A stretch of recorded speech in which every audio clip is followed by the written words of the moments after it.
Hello hello hello hello मेरे प्यारे बच्चों। हेलो हेलो हेलो हेलो मेरे प्यारे बच्चों, कैसे हो आप सब लोग? आई होप सब मस्त हैं, जबरदस्त हैं। हम कर रहे हैं आज एक नया एक्ट शुरू, सेल्स ऑफ गुड्स एक्ट पढ़ेंगे। आज सेल्स ऑफ गुड्स एक्ट की फर्स्ट क्लास है। इंडियन कॉन्ट्रैक्ट एक्ट को हम 16 क्लासेस देकर पढ़कर आए हैं। 15 क्लासेस में हमने कंसेप्ट पढ़ा है, एक और क्लास लगा के हमने सारे एमसीक्यूज जो हमारे मॉड्यूल में दिए गए हैं वो सब कर लिए हैं। तो चलिए शुरू करते हैं आज का session, sales of goods act 1930। या हम बहुत सारी बातें करने वाले हैं और बहुत मजा आने वाला है, इस बात का मैं आपको प्रॉमिस कर सकती हूँ। हम सेल्स ऑफ गुड्स एक्ट पूरे इंडिया पे एप्लीकेबल है मेरे प्यारे बच्चों। आया था 1930 में। सो बेसिकली क्या था, जब इंडियन कॉन्ट्रैक्ट एक्ट 1872 बना, पहले sales of goods act Indian contract act का ही पार्ट हुआ करता था। पार्टनरशिप भी इंडियन कॉन्ट्रैक्ट एक्ट का ही पार्ट हुआ करता था, बट ये रीअपील हुआ 1930 में। सोगा बन गया, बोले तो सेल्स ऑफ गुड्स एक्ट बन गया। और 1932 में इंडियन कॉन्ट्रैक्ट एक्ट में पार्टनरशिप वाला पोर्शन अलग होके Indian partnership act actually partnership act 1932 बन गया। ठीक है, तो आज हम सोगा के बारे में बात करेंगे। नेक्स्ट 2-3 क्लासेस लगाएंगे understanding sales of goods act, and जितने भी क्वेश्चंस हमारी बुक में दिए गए हैं वो सब भी हम कवर करेंगे। तो चलो, कब आया? 1 जुलाई 1930 को आया। टोटल 66 सेक्शंस हैं। पहले जैसे कि मैंने बताया कि इंडियन कॉन्ट्रैक्ट एक्ट का पार्ट हुआ करता था प्रीवियसली, और ये डील करता है बेसिकली सेल्स ऑफ गुड्स के साथ। ओके, अब कुछ डेफिनेशंस हैं, आइए उनको देखेंगे। जब ये एक्ट नहीं आया था, मतलब sales of goods act 1930 separately नहीं हुआ करता था, तब जो portion related to sales of good है पर्टिकुलरली इंडियन कॉन्ट्रैक्ट एक्ट में ही हुआ करता था। सेक्शन 76 से लेकर सेक्शन 123 तक इंडियन कॉन्ट्रैक्ट एक्ट के रीअपील हुए और हमारे पास एक सेपरेट एक्ट बन गया, Indian contract act 18 the sales of goods act 1930। Yes, तो अगर आपको याद है सेक्शन 1 से लेके सेक्शन 75 तक जनरल एक्ट है। Section 124, section 125 indemnity, contract of indemnity के बारे में बात करता है। फिर ऐसे ही हमने गारंटी, बेलमेंट, प्लेज, एजेंसी भी पढ़ा है इंडियन कॉन्ट्रैक्ट एक्ट में। यस, 1 जुलाई 1930 को हमारा एक सेल्स ऑफ गुड्स एक्ट आ गया। 22 सितंबर 1936, नहीं 63, sorry Hindi, okay, I am learning.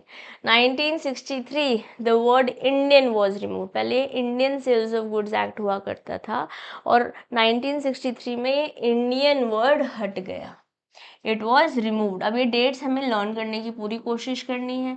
1 जुलाई हमारे पास बना 1 जुलाई 1930 के अंदर, 1 जुलाई 1930 में Indian sales of goods act आया। बट 22 सितंबर डेट लर्न करनी है, we have to learn this date.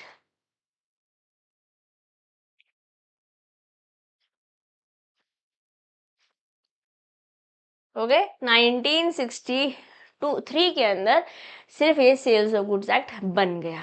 Okay, इसलिए हम इसे the sales of goods act 1930 बोलते हैं और पूरे इंडिया पे ये एप्लीकेबल है।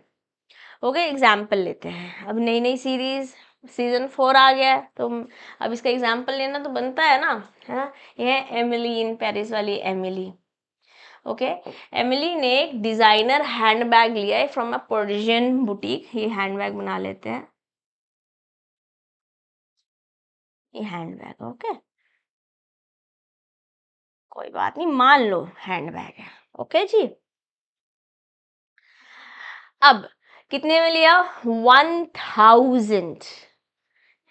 1000 is the money that has been invested. एक बारी सेल कंप्लीट हो गई, once the sale is completed, Emily becomes the permanent owner of the handbag. जैसे ही इन्होंने इनको पैसे दिए, इन्होंने इनको पैसे दिए, यस, पैसे नहीं देंगे हम यहाँ पर, हम पौंड देंगे। ओके, इन्होंने यहाँ पेमेंट करी, वैसे ही जो ये बैग है पर्शियन बुटीक से अब ओनरशिप, एब्सोल्यूट ओनरशिप एमिली के पास पहुंच गई, एब्सोल्यूट ओनरशिप एमिली के पास पहुंच गई।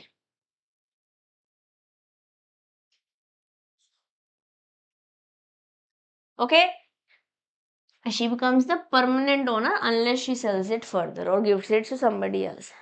The ownership is non-revisionary, meaning the boutique has no right to reclaim the handbag, making it an absolute transfer. Absolutely, अब ये बैग जो है जैसे ही पेमेंट हो गई, वैसे ही ये बैग एब्सोल्युटली ट्रांसफर हो गया। बोले तो नॉन रिविजनरी, बोले तो नॉन रिविजनरी। जो सेल होती है मोस्ट कॉमन ट्रांसफर है एक बिजनेस के अंदर, जो कि कॉन्ट्रैक्ट ऑफ सेल या पर्टिकुलरली सेल से इफेक्ट होती है। It is the only transfer in business which is non revisionary, non revisionary, which means that goods will never be transferred to the seller, और इसीलिए ये एक एब्सोल्यूट ट्रांसफर कहलाता है। ठीक है, इजी है। चलो, अब हमारे पास कुछ डेफिनेशंस है, बेसिक कंसेप्ट है, जो सिंपल डेफिनेशंस है उनके मैं एग्जांपल सेपरेटली नहीं लेकर आई हूँ, बट जो डेफिनेशंस में हमें थोड़ा सा इफ्स एंड बट्स करके ट्रिकी क्वेश्चंस बन सकते हैं, वहाँ पे मैं एग्जांपल आपके लिए लेकर आई। सेक्शन 2 सेक्शन 2 क्लॉज 1 के अंदर हमको बताया गया है बायर। बायर वो बंदा है हु बाइज और अग्रीज टू बाय, या तो अभी आके अभी खरीद रहा है या अग्री कर रहा है फ्यूचर में बाय करने के लिए। मैम अग्रीमेंट ऑफ सेल कुछ अलग बात होती है, हाँ जी ऐसे बात होती है जो हम आज पढ़ेंगे। सेलर क्या है, जो बंदा है तो सेल कर रहा है या अग्री कर रहा है बेचने के लिए। Section 2(1) to 13 delivery is 2(1) to 2 okay. यहाँ पे डिलीवरी वॉलंटरली, अपनी मर्जी से, डिलीवरी मीन्स वॉलंटरली, जब आप ट्रांसफर कर रहे हो पोजेशन। मान लेते हैं मैं आपको ये पेन बेच रही हूँ, तो मेरे पास से पोजेशन आपके पास चला जा रहा है, और जब सेल हो रही है तो एब्सोल्युटली ट्रांसफर, ओनरशिप भी हो जाएगी along with possession. Yes, from one person to another is delivery. Goods क्या है, गुड्स में हर एक तरीके की मूवेबल प्रॉपर्टी आती है। ध्यान से, बहुत इंपॉर्टेंट बात जस्ट अभी मैंने बताई है, वेरी इंपॉर्टेंट। इमूवेबल प्रॉपर्टी के बारे में हम सेल्स ऑफ गुड्स एक्ट में बात नहीं करते हैं। इमूवेबल प्रॉपर्टी हमारे पास ट्रांसफर ऑफ प्रॉपर्टी एक्ट में आती है, जो हमारे फाउंडेशन में सिलेबस में नहीं है। ओके, मूवेबल प्रॉपर्टी है, बट यहाँ पे क्या इंक्लूड नहीं होता है, अदर देन। क्या इंक्लूड नहीं होता है, other then, apart from what, actionable claims include नहीं होते हैं, मनी इंक्लूड नहीं होती है, बट क्या इंक्लूड होता है, स्टॉक इंक्लूड होता है। मतलब मान लेते हैं मैं टी शर्ट्स बेचती हूँ, तो ये जो ये टी शर्ट बन के स्टॉक रेडी हो रहा है, इन्वेंट्री आ रही है, that is included in goods. Shares include होते हैं। ग्रोइंग क्रॉप्स, ग्रोइंग क्रॉप्स वैसे तो मूवेबल नहीं है ना, जैसे हम ग्रो हो रहा है, जैसे ये वीट आ रही है, ठीक है, ग्रो हो रही है, वैसे तो लगी हुई है, it is not movable, move नहीं करी, बट क्या इसको अलग करके सीवर करके बेचा जा सकता है, बेचा जा सकता है, इसलिए मूवेबल में ही आ जाएगी, इमूवेबल में नहीं आएगी। यस, ग्रोइंग क्रॉप्स, ग्रास, या कोई भी चीज़ जो अटैच्ड है टू और forming part of the land which are agreed to be severed, मतलब अलग करके बिफोर द सेल और under the sale of contract अलग करके बेचा जा सकता है। जैसे फॉर एग्जांपल आपके घर में पंखा लगा है, लाइट लगी है, लगी हुई ना, मूव तो नहीं कर रही ना, बट क्या अलग करके बेची जा सकती है, हाँ।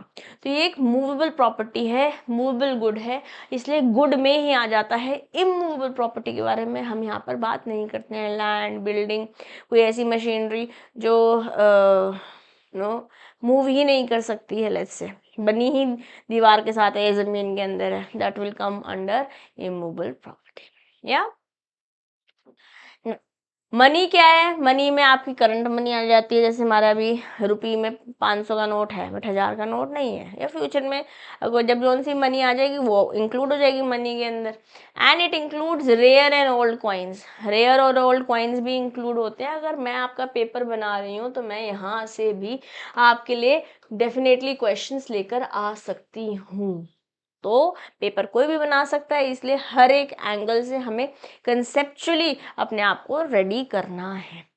ओके, एक्शनेबल क्लेम्स वो होते हैं, means a person can not make a present use or of or enjoy but can recover it by means of a suit or action. Let's say for example, आपने को मैंने कोई सामान बेचा था, ठीक है, आपने मेरे पैसे दे नहीं रहे हो आप, तो मैंने क्या किया, जो सामान बेचा था इसके लिए मैंने आपके पास कोर्ट ऑफ लॉ पे केस, कोर्ट ऑफ लॉ में मैं गई और मैंने आपको सू कर दिया। तो जब मैंने आपका अगेंस्ट एक्शन कर दिया, तो इस रुपी पे या जो भी पेमेंट ड्यू थी उस पर मैं क्लेम कर रही हूँ, दैट इज एक्शनेबल क्लेम्स। इसलिए किसी भी तरीके का debt due to a man from another is an actionable claim. आपने मेरे पैसे, मैंने आपको पैसे दिए थे, आपने मेरे पैसे देने हैं, अभी जो ये पैसे देने हैं वही एक्शनेबल क्लेम है।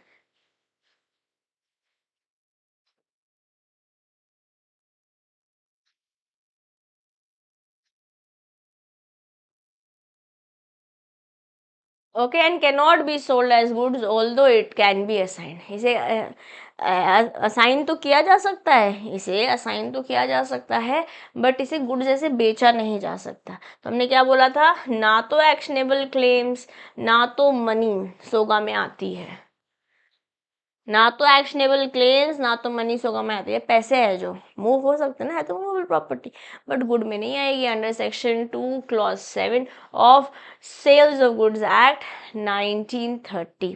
तो अगर मैं रिकैप लूँ, सेक्शन 2 क्लॉज 7 गुड्स का, गुड्स हर तरीके की मूवेबल प्रॉपर्टी है, अदर देन ना तो एक्शनेबल क्लेम्स है ना मनी है, बट और क्या इंक्लूड होता है, स्टॉक और शेयर इंक्लूड होते हैं, ग्रोइंग क्रॉप्स, ग्रास या थिंग्स जो कि अटैच्ड है, लैंड का पार्ट है तो फॉर्म कर रही है या है बट अलग करके सीवर करके बेची जा सकती है, बिफोर द सेल और under the contract of sale, that will be included.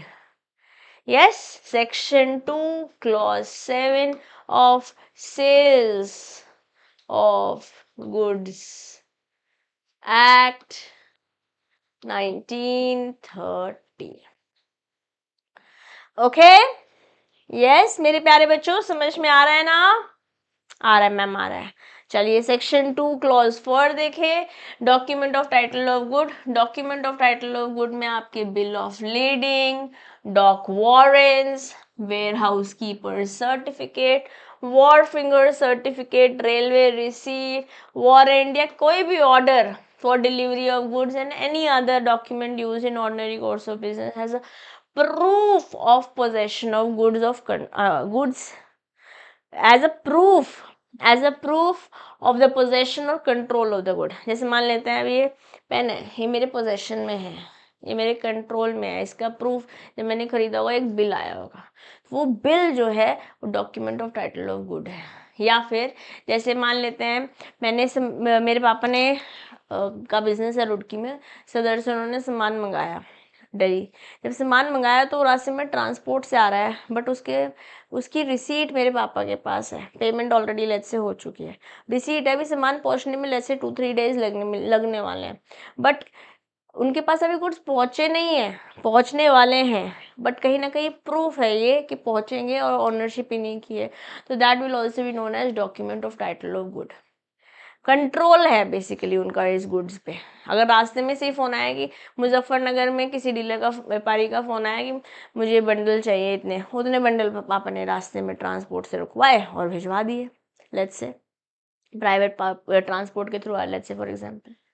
ठीक है, ऐसे ही आप कोई किसी भी तरीके का let's say ware house keeper certificate है, मान लेते हैं मैंने अपना सामान, मैंने मेरे पापा का ही एग्जांपल लेते हैं, मेरे पापा ने अपने जो बंडल्स हैं मैट्रेसेस के या जो भी व्हाट्स प्रोडक्ट इज, उन्होंने किसी गवर्नमेंट के वेयर हाउस में रखवा रखा है, ठीक है, अब उनके पोजेशन में नहीं है बट कंट्रोल तो उन्हीं का ही है।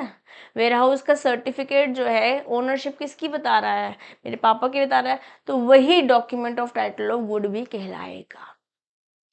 ओके, फ्यूचर गुड्स क्या होती है, सेक्शन 2 क्लॉज 6 में बता रखा है। फ्यूचर गुड्स वो गुड्स होती हैं जो अभी मैन्युफैक्चर होनी है, गुड्स टू बी मैन्युफैक्चर्ड है, ये मैन्युफैक्चर होनी है। अभी हुई नहीं है, होनी है। या तो मैन्युफैक्चर होनी है, या तो प्रोड्यूस होनी है, या तो किसी से बेच खरीद के या एक्वायर करके फिर आप बेचने वाले हो। जैसे फॉर एग्जाम्पल आप इसे ऐसे लो, एक फार्मर है, ठीक है, उनका नाम है धर्म जी। ओके, उनकी एक लैंड है, इस लैंड पे उन्होंने एप्पल के ट्रीज, एप्पल की फार्मिंग करी। अब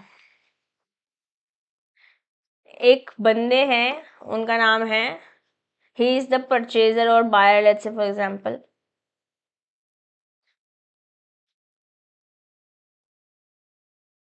and his name is Karam ji. Okay, करम जी ने बोला कि आपके बगान में, आपके खेत में जो भी नेक्स्ट 6 मंथ्स बाद एप्पल उगेंगे,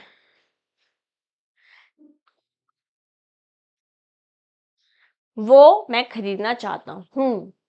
तो क्या ये गुड बन गए? नहीं, कहा कि अभी अभी तो हमने लगाया है, 6 मंथ्स लगेंगे आने में, या 1 मंथ लगेगा, 2 मंथ, व्हाट्स एवर टाइम बाद फ्यूचर में आएंगे। तो फ्यूचर में जो आएंगे वो धर्म जी से लेना चाहते हैं।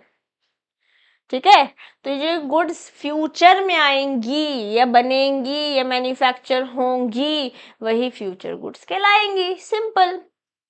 ठीक है, प्राइस क्या है? जो पैसे, पैसे नहीं, बेसिकली मनी, पैसे तो इंडियन करेंसी आएगी। मनी जो आपका इन रिटर्न, इन कंसिडरेशन, जो कि सेक्शन 2 क्लॉज डी में हम पढ़ कर आए इंडियन कॉन्ट्रैक्ट एक्ट के अंदर। यस।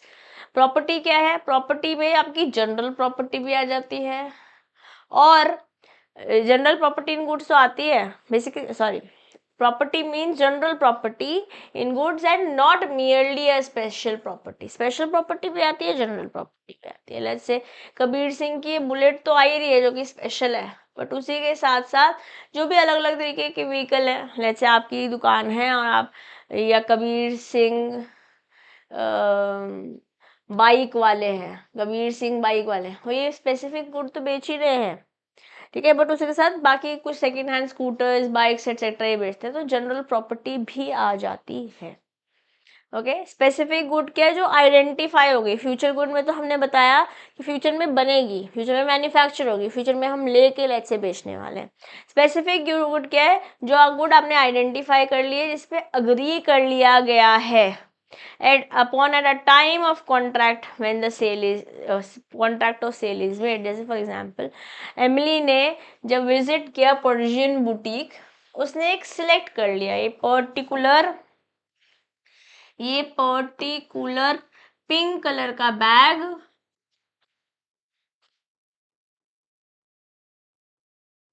ये पर्टिकुलर पिंक बैग इन्होंने सिलेक्ट कर लिया।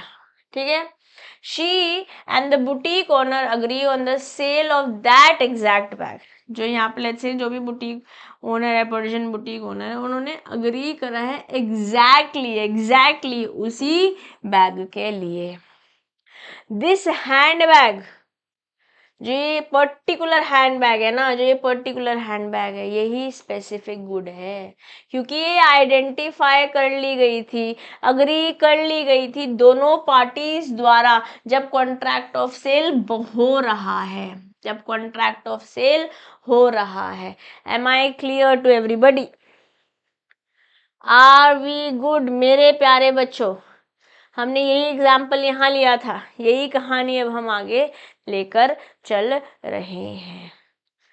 ठीक है जी, नेक्स्ट हमारे को कॉन्ट्रैक्ट ऑफ सेल का बता रखा है सेक्शन 4 क्लोज 1 में। डेफिनेशन मैंने आपको बताया, जनरली डेफिनेशन सेक्शन 2 ये क्लॉजेस में होती है, बट सेक्शन 4 में हमको डेफिनेशन दे रखी है कॉन्ट्रैक्ट ऑफ सेल की। ओके, तो कॉन्ट्रैक्ट ऑफ सेल क्या है? जनरली बोला था मैंने 99%, बट देयर इज 1% में ये डेफिनेशन भी आ रही है। Contract of sale of good क्या है? एक ऐसा कॉन्ट्रैक्ट है जहां पे सेलर ट्रांसफर करता है या अग्री करता है ट्रांसफर करने के लिए वो प्रॉपर्टी इन द गुड जिसके लिए बायर ने पैसे नहीं मतलब प्राइस दिया है, पेमेंट करी है, मनी ट्रांसफर करी है या वादा किया है ट्रांसफर करने का। ठीक है, कॉन्ट्रैक्ट ऑफ सेल एक जेनरिक टर्म है, जनरली जैसे अपन यूज करते हैं, जिसमें सेल्स भी आ जाती है, अग्रीमेंट टू सेल भी आ जाता है। अब सेल और agreement to sale section 4 clause 3 में सेल बताया हुआ है, सेक्शन 4 क्लॉज 3 में ही अग्रीमेंट टू सेल भी बता रखा है। सेक्शन 4 क्लॉज 1 के अंदर कॉन्ट्रैक्ट ऑफ सेल बता रखा है। ये सेक्शंस हमें लर्न करने हैं। सेक्शन 4 क्लॉज 1 में कॉन्ट्रैक्ट ऑफ सेल है और सेक्शन 4 क्लॉज 3 में ही सेल भी है और कॉन्ट्रैक्ट ऑफ सेल भी है। क्या है सेल और contract of agreement to sale? Let's understand. जब भी लेट्स से फॉर एग्जांपल ये राम है, राम गए एक कार के शोरूम में और उन्होंने पैसे दिए, पेमेंट करी और पोजेशन उन्हें इमीडिएटली मिल गया। इन्होंने एक हाथ से दिया, एक हाथ से लिया, ये हो गई sale. But let's say for example Ram ने या फिर राम और मिस्टर एंड मिसेस राम गए थे, उन्होंने टोकन अमाउंट अभी दे दिया है और जो कार के शोरूम डीलर है उन्होंने बोला 2 महीने बाद आपका पोजेशन आएगा। 2 महीने बाद पैसे दिए जाएंगे या पैसे पूरे अभी दे दिए, थोड़े अभी दे दिए, बाद में दे देंगे थोड़े, व्हाट्सएवर। मनी की कहानी नहीं है यहाँ पे, पोजेशन की कहानी। जो पोजेशन है वो 2 महीने बाद आएगा, that is known as agreement to sale. इसको आइए एमिली के एग्जाम्पल से ही, नहीं अब एमिली नहीं है बस, अब हम आ चलते हैं हीरा मंडी, आइए समझेंगे क्या बोल रहे हैं। रिहाना आपा और आलमजेब की कहानी है। एक बार देख लीजिए, दीवाना बना देंगे। दीवाना नहीं बनना है, पढ़ाई करनी है, पास होना है ना। Alamzeb visits Rihanna आपाज boutique. तो रिहाना आपा की क्या है? बुटीक है जी, इनका जी बुटीक है।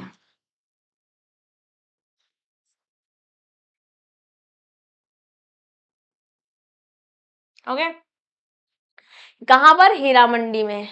And by the specific pair of gold earrings. हम कौन सी हीरा मंडी की बात कर रहे हैं? जहां पे गोल्ड इयरिंग बिकते हैं मेरे प्यारे बच्चों, गोल्ड इयरिंग बिकते हैं। ओके, गोल्ड इयरिंग, और उनके लिए पेमेंट भी कर दी ऑन स्पॉट, इमीडिएटली पेमेंट कर दी है। ओके, जो ओनरशिप है इयरिंग्स की इमीडिएटली आलमजेब के पास ट्रांसफर हो गई है। एक बार देख लीजिए, कैसे है वो गाना? मैं भूल गई, तुमको याद आ रहा है? देखो जरा, हमको क्या चाहिए? हमको चाहिए इयरिंग। लिखो भाई, लिख नहीं रहा है, क्या क्या? इयरिंग, गोल्ड, गोल्ड इयरिंग चाहिए। आया, देखो ये रहा, इसको पकड़ लेते हैं। ठीक है, आओ जल्दी आओ, जल्दी आओ, मेरे प्यारे बच्चे वेट कर रहे हैं, ऐसा आलम से बोल रही है। एक बार रुक जाइए, गोल्ड की इयरिंग्स आ रहे हैं। भाई हमको यहाँ लेकर आना है, तुमको कैसे लाए? नहीं ला पा रहे हैं, कोई बात नहीं, हम सीख लेंगे। एक बारी फिर ट्राई करते हैं, कैसे लाते हैं मोर रिसोर्सेस। नहीं, नहीं आ रहा है मेरे प्यारे बच्चों, कोई बात नहीं, नहीं आ रहा है तो कोई दिक्कत नहीं, नेक्स्ट बार लाऊंगी। ओके, सीख लूंगी मैं कैसे लाते हैं, कैसे लाते हैं यहाँ पे, मैं अगली बार लाऊंगी। अभी मैं बना के दिखाती हूँ। ये एक इयरिंग, क्या हो गया? नहीं, ये एक इयरिंग, ये दूसरा इयरिंग। ठीक है, इसमें झुमके लगा देते हैं, झुमके ये कान में। ओके, चलो गोल्ड मान लो इसको। चलो मेरे बात बात सुनेंगे। इमीडिएटली ट्रांसफर हो गया, तो क्या हो गया? सेल हुआ है। क्यों सेल हुआ है? क्योंकि transfer of good is immediate and complete. It is immediate and complete. अब नेक्स्ट, नेक्स्ट ध्यान सुनेंगे, आलमजेब ने ऑर्डर किया कि उसे कस्टम मेड एक पर्टिकुलर टाइप का नेकलेस चाहिए रिहाना आपा से, with delivery promise in a month. Possession कब ट्रांसफर हो रहा है? 1 महीने बाद। She pays a deposit but the ownership of the necklace will only be transferred when it is completed and delivered। तो क्या पोजेशन चला गया? नहीं, 1 महीने बाद जाएगा, इसलिए ये अग्रीमेंट टू सेल है। Because the transfer of goods is set to happen at future date, किसी फ्यूचर डेट में जाएगा। कंटिंजेंट अपॉन, किस पे डिपेंड कर रहा है? It is depending on the completion of the necklace. It is promised to be given after 1 month and therefore it is agreement to sell under section 4 clause 3 of Sales of Goods Act 1932। No 1930। 32 में तो partnership है, 32 में तो partnership है मेरे प्यारे बच्चों। समझ में आया कि नहीं आया? जल्दी से बताएंगे और 1 नंबर में चाहेंगे। अगर मजा आया तो लाइक का बटन भी दबा देंगे और सब्सक्राइब करना भी नहीं भूलेंगे मेरे प्यारे बच्चों। So I hope this is clear to everybody, है ना। हमारे पास सेल्स और अग्रीमेंट टू सेल क्या है तो समझ में आया, बट हमारे पास सिलेबस में काफी डिटेल में दिया गया है with difference of it understanding we have taken. Now let's go in the detailed diving of the topic. Section 4 clause 3, where under a contract of sale the property in the good is transferred from the seller to the buyer। ये हो गया cell section 4(3) के अंदर, है ना। और जब property in the goods या ओनरशिप जो है गुड्स की legal ownership is to be transferred, अभी ट्रांसफर हो ही नहीं है, ट्रांसफर हो फ्यूचर में किसी समय, जैसे कि 1 महीने बाद ये नेकलेस आलमजेब तक पहुंचेगा फ्रॉम रिहाना आपा, और on the fulfilment of certain conditions the contract of sale is an agreement to sale under section 4 clause 3। ठीक है, I hope it is clear. When an agreement to sell provides that the ownership of the goods shall be transferred at some future date, it becomes sale when the date arrives. If the ownership is to be transferred on fulfillment of some condition, यहाँ पर future date पे बात हो रखी है, यहाँ some fulfillment के बारे में बात हो रखी है। ये agreement to sell becomes sale when those conditions are fulfilled। यहाँ पे जब वो डेट आएगी तब, यहाँ पे जब वो कंडीशन फुलफिल होगी तब। दोनों में ही ओनरशिप और पोजेशन अभी जाना बाकी है, अभी जाना बाकी है, फ्यूचर में जाएगा। ओके, अब हमारे पास डिफरेंस दिया हुआ है, आइए देख लेते हैं एक एक करके।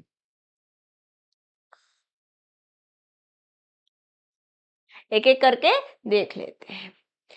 इन case of sale the property of the goods या property transfers from the seller to the buyer immediately, जैसे हमने फर्स्ट एग्जांपल देखा था इयररिंग्स वाला। यस, यहाँ पे जो ओनरशिप है वो ट्रांसफर होगी फ्यूचर में किसी डेट को, जैसे 1 महीने बाद हमने नेकलेस वाला एग्जांपल लिया है। ये एग्जीक्यूटेड है, हो चुका है, ये एग्जीक्यूशन होना बाकी है, इसलिए एग्जीक्यूटरी है, ये एग्जीक्यूटेड है, ये इंपॉर्टेंट है। दोनों ही पॉइंटर से आपसे डिफरेंट तरीके से क्वेश्चन पूछा जा सकता है। यहाँ पे it creates a right in rem, it creates a right in personam. What is right in rem and what is right in personam? Right in rem और right in personam depends, यहाँ पर हो चुका है, यहाँ पर होना बाकी है। राइट इन रेम बोले तो राइट अगेंस्ट द वर्ल्ड, मतलब एक बार ये जो इयरिंग्स हैं वो ट्रांसफर हो गए तो ट्रांसफर हो गए। So right against the rem it is a Latin word, इसका मतलब होता है राइट अगेंस्ट द वर्ल्ड।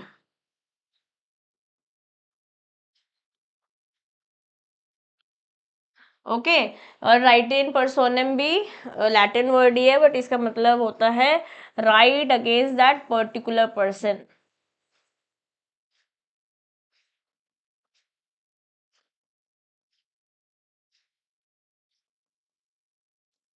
अब जैसे इयरिंग्स का हम बात करते हैं, जो सेल हो गया वो अब आलमजेब की अगेंस्ट द वर्ल्ड उसका राइट है। और जब मैं अग्रीमेंट के बारे में बात कर रही हूँ तो वो नेकलेस का अभी उस पर्सन बोले तो सिर्फ और सिर्फ आलमजेब और रिहाना आपा, पर्टिकुलरली रिहाना आपा के साथ है। ओके। अब सेल क्या होता है, जो बायर होता है, एक बार ये ट्रांसफर हो गया प्रोडक्ट तो रिस्पॉन्सिबिलिटी किसकी, जिसकी ओनरशिप है ना। बेसिकली जिस नुकसान उसका, जिसकी ओनरशिप है, इसके बारे में हम पढ़ेंगे थोड़ी देर में, I think in next session पढ़ेंगे, जहां पर हम लीगल मैक्सिम पे भी ध्यान देंगे। Okay, the buyer is responsible, कोई भी लॉस होता है, कोई भी डिस्ट्रक्शन होता है, even if the goods are in possession of the seller. Let's say for example मैंने आपसे सामान खरीदा और खरीदने के बाद मैं सामान का आप अपनी दुकान पे रख लो, जब मैं सामान शॉपिंग सब्जी मंडी जा रही हूँ, कुछ सब्जी लेकर आती हूँ, वापसी पे उठाऊंगी। अब जब मैं गई हुई थी आपकी दुकान पे लग गई आग। अब यहाँ पर चाहे आपके पोजेशन में भी है, क्योंकि मैं ओनर हो चुकी हूँ, अब नुकसान होगा तो वो मेरा है, आपका नहीं है। Okay, वेराज herein the seller is responsible, यहाँ पर सेलर रिस्पॉन्सिबल होता है। ओके, तो मतलब अगर रिहाना आपा के पास है गोल्ड ज्वेलरी और नुकसान हो गया तो अब रिहाना आपा की बात है। अगर मैंने टोकन भी दिया, लेट्स मैं आलमजेब हूँ, तो आलमजेब ने टोकन भी दिया तो उसे वापस देना पड़ेगा। फॉर एनी लॉस और destruction of goods even if the goods are in possession of the buyer. Agreement of sale में ये भी हो सकता है पोजेशन में पहुंच गया हो, फ्यूचर में सेल किसी इवेंट में, किसी सर्कमस्टांस में, किसी ऑब्लिगेशन को फुलफिल होने के बाद होनी हो, बट चाहे पोजेशन में बायर की भी हो, फिर भी सेलर रिस्पॉन्सिबल हो। Okay, the seller can not resale the goods. अब क्योंकि यहाँ पे तो हमने बोल दिया था ना, स्टार्टिंग में ही बोला था कि अब वापस नहीं हो सकती है, एक बार ही सेल हो गया तो वो वापस नहीं हो सकता है। हमने वाला एग्जांपल देखा था ना अपन ने, इट इज नॉन रिविजनरी पढ़ा था ना, ये रहा नॉन रिविजनरी, करेक्ट है। अब सेल एक बार हो गया है तो वो सेलर के पास नहीं आ सकती है unless the sale further happens between them. Yes, but जब मैं अग्रीमेंट टू सेल के बारे में बात कर रही हूँ, if the subsequent buyer takes in good faith and for consideration he gets a good title, the original buyer may only sue the seller for the damages. Let's say मैं आलमजेब को बेचना था रिहाना आपा ने, बट उनको higher prices मिले तो उन्होंने लेट्स से बिब्बो जान को बेच दिया, बिब्बो जान को बेच दिया। अब क्या ओनरशिप थी आलमजेब की? नहीं। हाँ, टोकन वापस ले सकती है, हो सकता है डैमेजेस के लिए क्लेम कर सके या सू कर सके, बट क्या किसी और को बेच सकता था ये सेलर? हाँ, बेच सकता है। हालम बेच रही है रिहाना आपा, बिब्बो जान को बेच रही है, दुदुम तननन क्या तो कर रहे हैं, कैसे कैसे बोला डांसी डांसी, आ जाओ करके दिखाना, धो धुम तननन, कैसे तो वैसे तो पे ना। चलो आगे बढ़ेंगे। The original buyer may only sue the seller for damages. Next क्या है, if the goods are destroyed the loss will borne by the buyer even though it may be in possession of the seller like we discussed already, but यहाँ पे loss जो है वो seller को लेना पड़ेगा चाहे पोजेशन में बायर की ही क्यों ना हो। if the buyer becomes insolvent before the payment is made, the seller has to deliver the goods to the official receiver unless he has the lien on them। lien मतलब अगर मान लेते हैं रिहाना अपन आपा के पोजेशन में है, मतलब उनके लियन में, उनके कंट्रोल में है, तो अगर वो ना देना चाहे आलमजेब को, अगर आलमजेब की कंगाल हो गया बोले तो आलमजेब के असेट्स कम है, लाइबिलिटीज ज़्यादा है और उनको पता चल गया है, तो सेल होने के बावजूद वो अपने पास रख सकती है अगर पोजेशन में है, या भी उन तक पहुंचा नहीं है। जैसे रिहाना आपा ने किसी XYZ पर्सन को बोला है जाकर देकर आओ, बट उन्हें पता चल गया इंसॉल्वेंट हो गया, ये पहुंचा नहीं है आलमजेब के पास, बट अब उन्हीं के एजेंट के पास है तो वापस बुला सकते हैं, लियन में ना, कंट्रोल में। बट अगर मान लेते हैं सेल हो गया है और सामने वाला बंदा भी इंसॉल्वेंट हो गया है, you can't do anything about it, क्योंकि आपके पोजेशन में भी नहीं है, लियन में भी नहीं है, and therefore this one is a tricky one, this one is a tricky one. अगर क्वेश्चन डिफिकल्ट बनता है, एप्लीकेशन बेस्ड बनता है, केस बेस्ड बनता है, तो इस टॉपिक इस पॉइंटर से बन सकता है।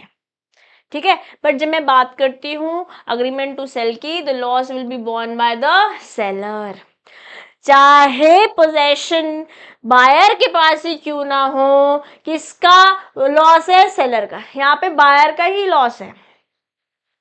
ओके। और इंसॉल्वेंट वाली बात हम पढ़ चुके हैं यहाँ पर। ओके, आई थिंक ये रिपीट हो गया है।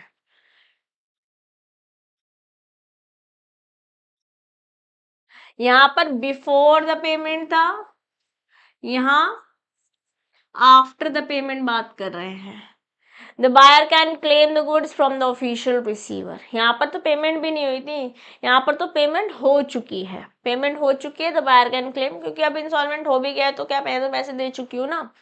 यहाँ पे the buyer can not claim the goods. अगर कोई बंदा यहाँ पर इंस्टॉलमेंट हो गया, लेट्स से ये रिपीट हो रखा है, क्योंकि लेट्स से इंस्टॉलमेंट हो गया है कोई जना, उसने पेमेंट भी नहीं करी थी, क्या कुछ नहीं करेंगे, बायर सेलर अपने पास ही रख लेगा, सेलर अपने पास ही रख लेगा। ठीक है। अब मान लेते हैं इंस्टॉलमेंट हो गया बंदा, पेमेंट टोकन गया है, टोकन वापस दे दिया जाएगा, क्योंकि ओनरशिप अभी भी सेलर की है in agreement to sell. Okay, the buyer cannot claim the goods, he can only claim relatable dividend for the amount paid by him. Let's say कोई टोकन दिया, let's say, ओके। अब sale is liable for tax, यहाँ पे tax तो तब लगेगा ना जब सेल होएगी, जीएसटी तब होगा जब सेल होगी, तो लायबिलिटी टैक्स की यहाँ पर कोई होने नहीं वाली। ये रहे आपके 10 total difference between sale and agreement to sell. It is quite important, यहाँ से एग्जाम में क्वेश्चन बनने की बहुत हाई पॉसिबिलिटी है। Very important, very important. Okay,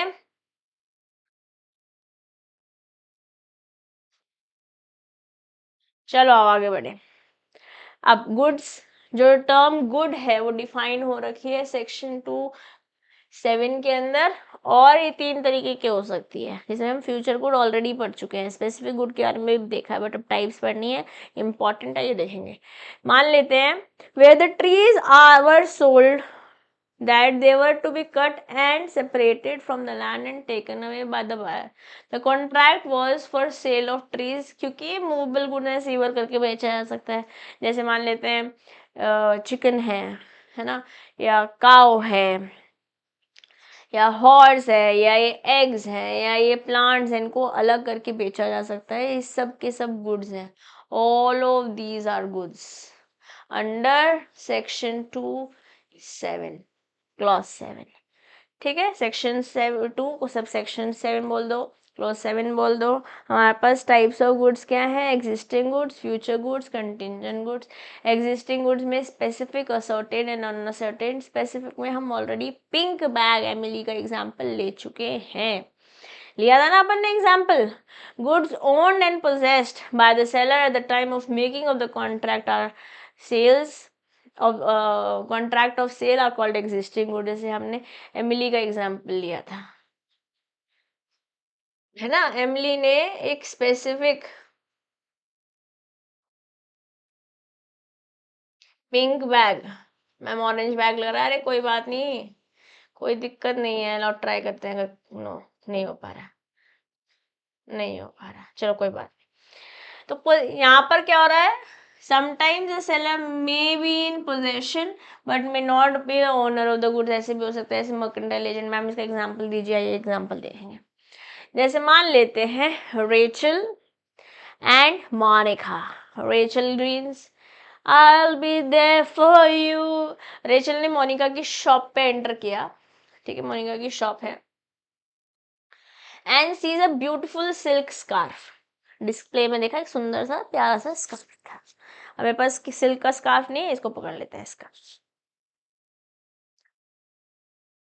okay, scarf देखा। अब Monika owns and possesses the scarf at the time when Rachel decides to buy। Ownership किसकी? मोनिका की।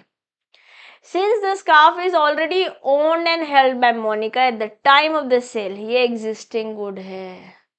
कौन सी गुड है? क्योंकि इनके पास ऑलरेडी है ये स्कार्फ, ये स्कार्फ इनके पास ऑलरेडी है, तो ये कौन हो जाएगा? एग्जिस्टिंग गुड कहलाएगा। अब क्योंकि हमारे पास मर्केंटाइल एजेंट वाला एग्जांपल मुझे समझाना है, तो आइए देखेंगे। Monica also has a collection of jewellery. on consignment from another designer, let's say Joy है. How you doing? कोई एक XYZ बंदा है, अगर आप जोई को नहीं जानते हो. She possesses the jewelry उनके possession में है, but ownership उनकी नहीं है, but does not own it. If Rachel buys the necklace from this collection, the necklace is still considered as existing good. जबकि ownership इनकी नहीं है, she is maybe just acting as merely as a mercantile agent. Yeah, because Monica possesses it all the time of the sale. At the time of the sale, Monica क्या possession में, even though she is not the owner but merely acting as a mercantile agent. समझ में आया? Goods exist कर रही है जब cell हो रही है. She is the buyer, she is the seller, be it for the silk scarf और where Monica was acting as a mercantile agent. ठीक है, अब बात करते हैं एग्जिस्टिंग गुड्स की. तो फर्दर ये specific, ascertained and uncertain goods में जा सकती है. स्पेसिफिक का हम एग्जांपल ऑलरेडी एमडी वाला देखा था, बट कोई बात नहीं, अब हम फ्रेंड्स पहुंच गए तो एग्जांपल थोड़े हो जाए. Okay, specific goods are those goods which are identified and agreed upon. जैसे हमने एमिली का एग्जाम्पल लिया था पिंक बैग के साथ, अब तो कलर भी पिंक ही है मैम के पास, आपकी मैम के पास इस समय कलर भी पिंक ही है ना. तो एमिली को ये पिंक बैग स्पेसिफिक चाहिए था, यही agreed upon eight the time of contract, यही स्पेसिफिक गुड है. ठीक है, ये आइडेंटिफाई कर दिया गया है, सेपरेट कर दिया गया है. For example, in case of sale of 1 table out of 25 tables, the goods shall be specific if table is selected before the contract of sale is made. अब ये गए, जैसे क्या नाम है इनका, नाम ऐसे लगते हैं रहीम. रहीम गए एक फर्नीचर की शॉप पे. ओके, और इस शॉप पे इन्होंने पर्टिकुलरली इस टेबल को सिलेक्ट कर दिया है, पर्टिकुलर आइडेंटिफाई कर दिया है. तो ये क्या हो जाएगा, स्पेसिफिक गुड कहलाएगा. ठीक मेरे प्यारे बच्चों. अब असर्टेन गुड्स क्या है? असर्टेन गुड्स क्या है? जैसे मान लेते हैं चैंडलर ने ऑर्डर किया एक स्पेसिफिक बैच. ये रहे हमारे चैंडलर बिंग, पसंद थे ना हमको ये Chandler Bing. May he stay happy wherever he is. Yes, ये हमारे रॉस गेलर है. Okay, Chandler orders a specific batch of 100 custom made t-shirt. इन्होंने ऑर्डर करा. So basically he is the buyer. T-shirts order करी.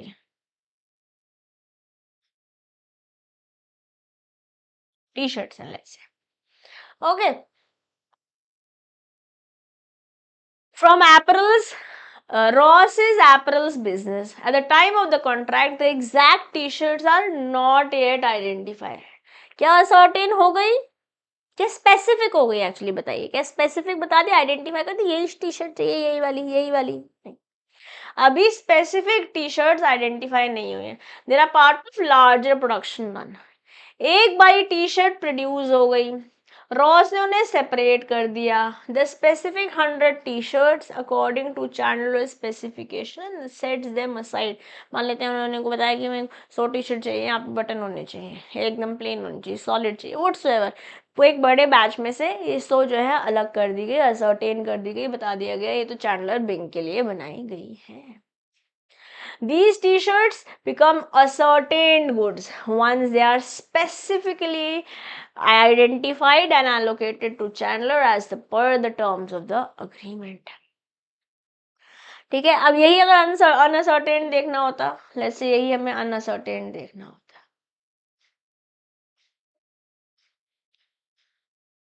Okay, क्या हुआ, Joy orders 50 generic white t-shirts from Ross's apparel business. At the time of order, Ross doesn't set aside any specific t-shirts for Joy. Instead, order is simple. 50 बहुत सारी बन रखी है, उनमें से 50 दे दो कोई सी भी.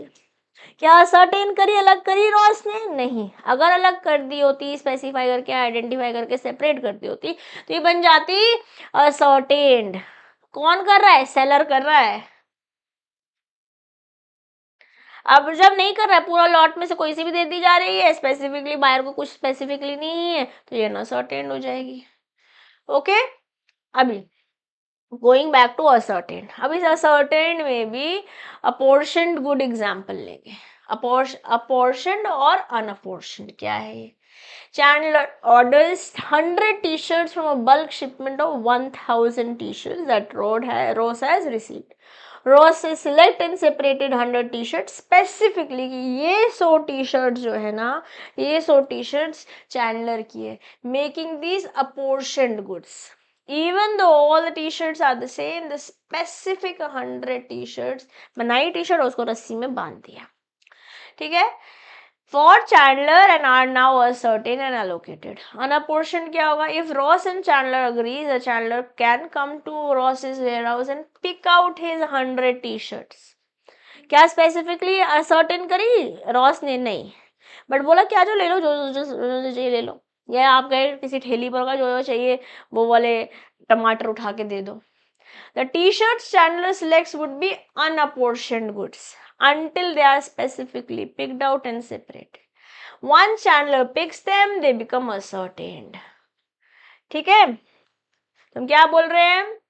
Ascertained goods are identified after the contract of sale as per the terms decided. Ascertained goods may be further classified as apportioned and unapportioned. मैंने apportioned unapportioned का मतलब बता दिया आपको, so specifically अलग कर दी। चैंडलर को बोला आओ देख लो जो सी चाहिए सो वो ले लो। Even the goods are same. Even the goods are same. The identity of the goods in packets, lots or otherwise have been allocated as specific buyer. Goods are normally apportioned by the seller. Normally seller ही करता है and buyer agrees. Buyer can himself also apportion goods with the consent of the seller. अगर boss बोल रहा है कि नहीं कोई आप नहीं हाथ लगा सकते, हम खुद ही देंगे, फिर आप नहीं हाथ लगा पाएंगे। Okay. However, all the goods has to be ascertained and apportioned before the transfer of possession. Okay इसलिए ही अनअसर्टेन भी अनअपोर्शन भी अपोर्शन कर दिए जाते हैं, इसलिए ये एग्जाम्पल मैंने आपको अच्छे से डिटेल में समझाया है। ठीक है, अब अनअसर्टेन गुड्स के बारे में बात करते हैं। तो when the goods are not separately identified and ascertain at the time of making contract of sale, bulk में थी उसमें 50 दे दी, कोई सी 50 दे दी, क्या असर्टेन करी थी? नहीं करी थी, are known as unascertained goods. When the buyer does not select the goods for him for a lot of goods, मतलब एक bundle बना हुआ let's say, but are defined and indicated only by description, we can call them unascertained. Description में let's say for example plain white t-shirts.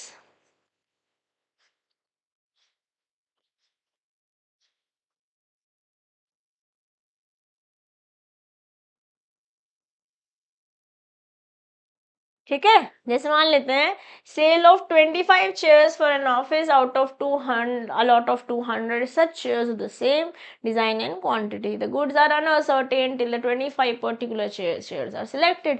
एक बार select कर दी गई तो यही असर्टेन हो दी जाएंगी, जैसे 25 चेयर उठा के ये नहीं किया, अलग हो गई। ठीक है ना जी, ये हमने एग्जाम्पल ऑलरेडी देख लिया है। I hope guys it is all good. ये हमने चार्ट देखा, इस चार्ट में पहले हमने एग्जिस्टिंग गुड्स पे गए, एग्जिस्टिंग गुड्स जो भी हैं मौजूद हैं है ना, उसमें भी स्पेसिफिक असर्टेन एंड अनअसर्टेन देखा। अब हम फ्यूचर गुड देखते हैं, तो हम ऑलरेडी इसके बारे में बात करके आए हैं पीछे, एप्पल एग्जाम्पल था वापस आ रहा है आपके पास, और फिर कंटिंजेंट गुड्स के बारे में भी बात करेंगे। और मैं बात करती हूँ आपके फ्यूचर गुड्स के बारे में। Okay, X agrees to sell Y all the apples that will be produced. अभी एप्पल प्रोड्यूस होने बाकी हैं इन नेक्स्ट ईयर। जो एग्रीमेंट है सेल का, ये फ्यूचर गुड्स का है। It means goods to be manufactured or produced or acquired by the seller after making of the contract of the sale.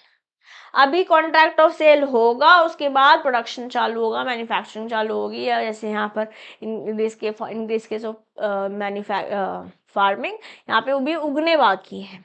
Yes, a contract to sell oil not yet pressed from the seal in the from the seed in the possession is a contract of sale for future good. मान लेते हैं mustard oil निकालना है, but mustard रखा है, अभी उसका oil निकला नहीं है, अभी ऑयल बनेगा, जो ये बनेगा वो भी फ्यूचर गुड ही है, वो भी फ्यूचर गुड ही है। बहुत अच्छा एग्जाम्पल है, बहुत अच्छा, बहुत अच्छा एग्जाम्पल है मेरे प्यारे बच्चों, बहुत अच्छा एग्जाम्पल। ठीक है, चलो अब बात करते हैं कंटिंजेंट गुड्स की। These are type of future goods, है फ्यूचर गुड का ही टाइप, बट अलग से हम एग्जिस्टिंग गुड के अंदर कर रहे हैं। नो सॉरी, एग्जिस्टिंग गुड के अंदर कैसे करेंगे, फ्यूचर गुड का टाइप है अगर, इसको हम टाइप ऑफ गुड के अंदर देख रहे हैं, existing, future and contingent, but contingent एक तरीके से हम बोल रहे हैं फ्यूचर गुड का ही टाइप है। Okay, the acquisition of which by the seller depends upon some contingency, कुछ इवेंट के होने या ना होने पे डिपेंड करेगा, ये होने में और मे नॉट हैपन।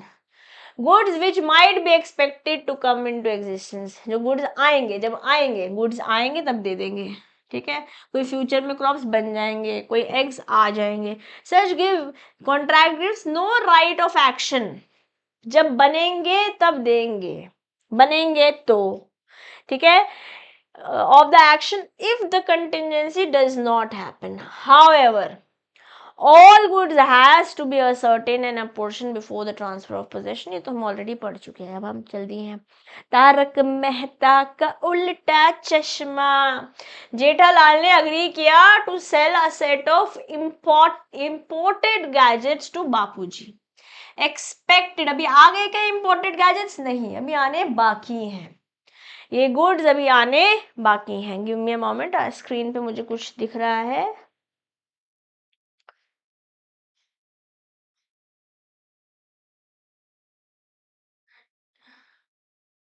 ये क्या आ रहा है, ओके चलिए। Expected to arrive in 3 months, 3 महीने बाद इंपोर्टेड गैजेट्स आएंगे, फिर जेठालाल जी इसको बापूजी को देंगे। द सेल इज कंटिंजेंट, अभी कंटिंजेंट है on the gadgets arriving as plan, तो अभी इन्हें आना बाकी है, इन्हें भी आना बाकी है। If the shipment doesn't arrive, the contract is void because the goods are contingent on this event, very important। आएंगे तो मैं दूंगा, ठीक है, रास्ते में पायरेट्स उठा के ले गए तो क्या करेंगे हम। अब दया बैन ऑर्डर्स, कैसे कैसे करते हैं, ऐसे करती है ना, क्या करती है, हाँ, दया बैन orders batch of mangoes from Jethalal's farm which are expected to be harvested in 6 months, अभी crop आने बाकी हैं।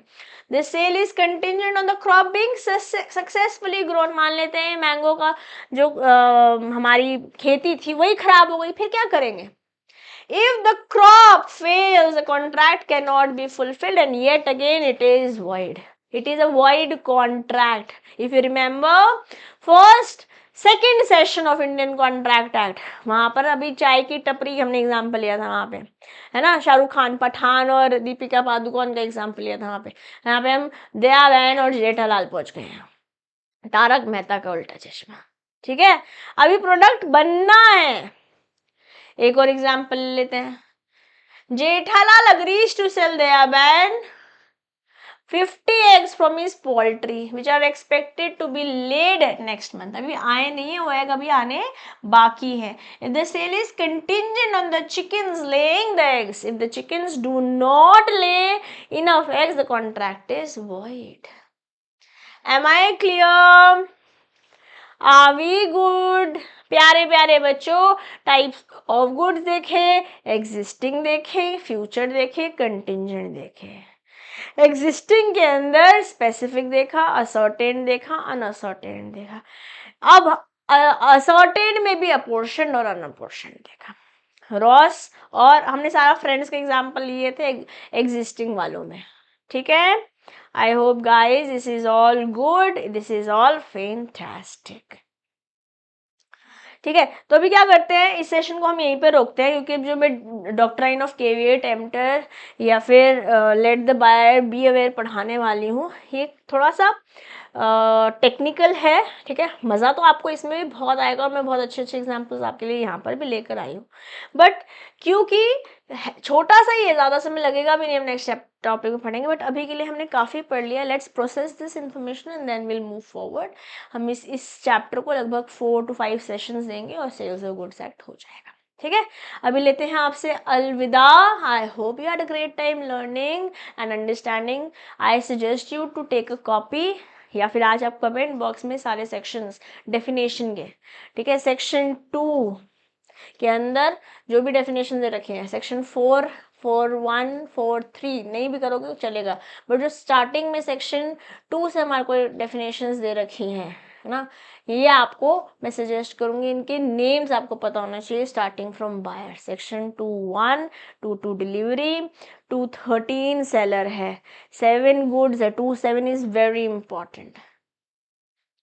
फिर अपन 2.4 document of title of good, 2.6 future goods, 2.10 price, 2.11 property, 2.14 specific goods. तो ये आप क्या करिए, लाइन वाइज लिख लीजिए, instead of going with this as a number, आप शुरुआत कीजिए 2.1, 2.2, 2.3, 2.4, इस तरीके से जो भी लाइन्स हैं, बीच में कुछ नंबर्स नहीं है तो वो छोड़ दीजिए। एक प्रॉपर इधर you write it in a copy और you can write it in the comment box, because only when you take action will you get the result. आज याद कर लोगे, जितनी बार हम रिपीट करेंगे उतनी बार आपको याद रहने की हायर पॉसिबिलिटी होगी। ठीक है, तो चलिए, ठीक है, फिर लेते हैं आज का सेशन से आपसे अलविदा, मिलेंगे नेक्स्ट सेशन में। टिल देन मेरे प्यारे बच्चों, keep learning, keep growing. This is your friend and your teacher, CM Disha Dua, signing off for today. Bye bye. Have a great evening and a beautiful day ahead tomorrow. Bye.